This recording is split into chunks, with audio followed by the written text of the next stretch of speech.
Ever wondered why some people can captivate a room just with their words, while others struggle to make an impact? This question has likely crossed your mind at least once during your lifetime. It's an intriguing mystery of human communication, isn't it? The world we live in is filled with great orators and public speakers who can hold an audience's attention effortlessly. They speak, and everyone listens. They present, and everyone is engaged.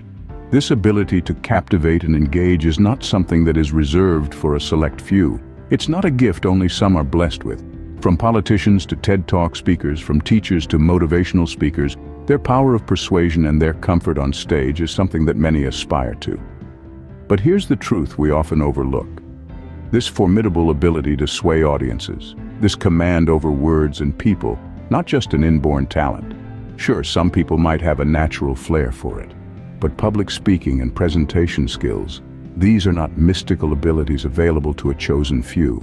They're techniques that have been studied, developed, and refined over the centuries.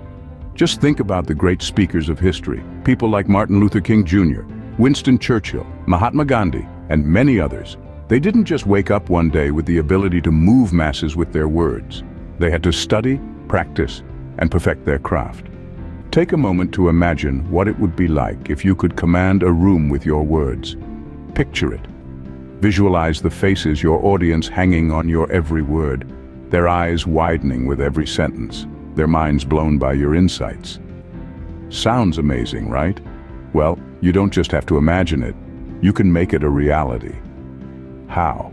By learning, honing, and perfecting your public speaking and presentation skills. You may be asking yourself, can I really do it? The is an emphatic yes. Absolutely, positively, without a shred of doubt, yes. Even if you feel like you're the worst public speaker in the world, even if the idea of presenting in front of an audience scares you to your core, even then you can learn, you can improve, you can become the speaker you've always wanted to be. But how do you start this journey? Where do you begin? It all starts with taking that first step towards learning and improving, that step towards your goal. It might be scary, it might be tough, but it's necessary. And guess what? You're not alone in this journey. We're here with you every step of the way. Together we can unlock the secrets of effective public speaking and presentation skills. Now you might be wondering, secrets are, what are these techniques that can turn an average speaker into a captivating orator? Well, you'll have to stay tuned to find out. But I promise you, they're worth the wait. They're worth the effort. They can transform your life, your career, and your self-esteem. In the next few minutes, we will unveil the secrets to effective public speaking and presentation skills. So, are you ready to take this exciting journey with us? Are you ready to transform your public speaking and presentation skills? If your answer is yes, then let's get started. It's time to unlock your potential and captivate your audience with your words. The first fundamental of public speaking is knowing your audience. Now, what does that mean? Well, imagine you're telling a joke about astrophysics to a group of 7-year-olds. You might get a few polite giggles, but they probably won't get the punchline. That's because your audience, in this case, doesn't understand astrophysics. So, the first step to a successful presentation is understanding who you're talking to. Are they experts in the field, or is this a new topic for them? Are they interested in the nitty-gritty details, or do they just want an overview? By understanding your audience's interests and level of knowledge, you can tailor your presentation to their needs, making it more engaging and effective. For instance, let's say you're giving a speech about climate change. If you're speaking to a group of environmental scientists, you might want to dive into the complex data and research. But if you're speaking to a group of middle school students, you'd want to keep things more basic, maybe focusing on what they can do to help fight climate change. Understanding your audience also involves knowing their expectations. If they're attending your speech in the hopes of learning something new, make sure you provide that new information. If they're looking for inspiration, be sure to include stories or points that motivate and inspire. Think of it like cooking a meal for a friend. You wouldn't serve a steak to a vegetarian, would you?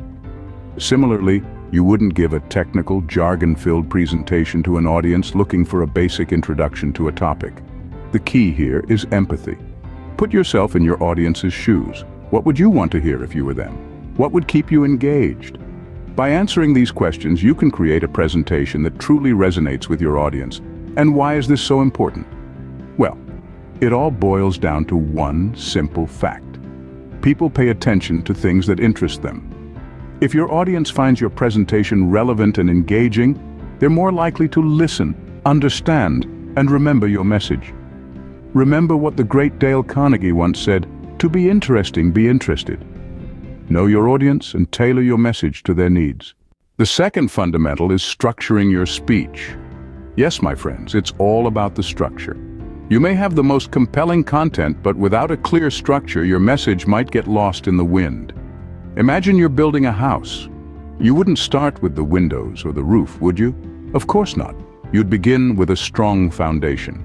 Similarly, every speech needs a solid structure, a foundation that holds your ideas and guides your audience through your message. The first part of this foundation is your introduction. This is where you set the stage, you grab your audience's attention, and you give them a roadmap. You tell them where you're going, what you'll be discussing. It's your promise to them, and it's crucial to make it compelling. Next comes the body of your speech. This is where you deliver on your promise. The body is where you dive deep into your topic, where you explore your ideas, where you present your arguments and evidence. It's important to keep your points clear and concise, to help your audience follow along. Each point should build on the previous one, creating a logical flow that guides your audience through your thoughts. Finally, we have the conclusion.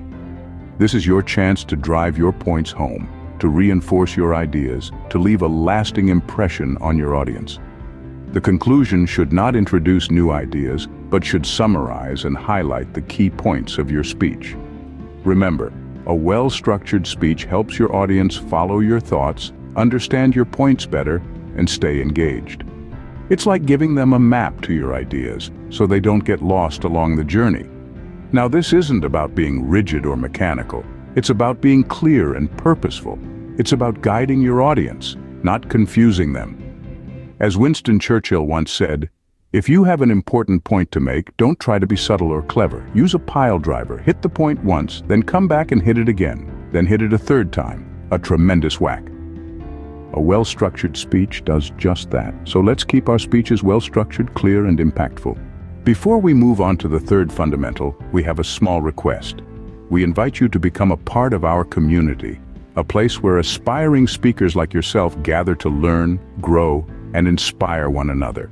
By subscribing to our channel and hitting the notification button, you'll be the first to know when we share more tips and techniques on public speaking and presentation skills.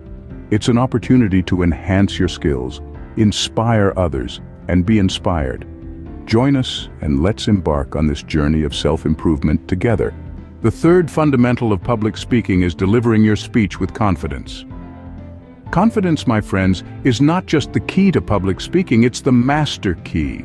It opens every door, it lights up every room, and it makes your words resonate with your audience. But how do you present with confidence? How do you hold that key and turn the lock? Firstly, let's understand what confidence truly is. It's not about being the loudest in the room or the most eloquent. It's about believing in yourself, in your message, and in your ability to convey that message effectively. Confidence is about standing tall, not only physically, but also mentally and emotionally. So, how do we radiate this confidence? One way is through maintaining eye contact. When you look your audience in the eye, it shows them that you're engaged, that you're invested in them, and that you believe in what you're saying.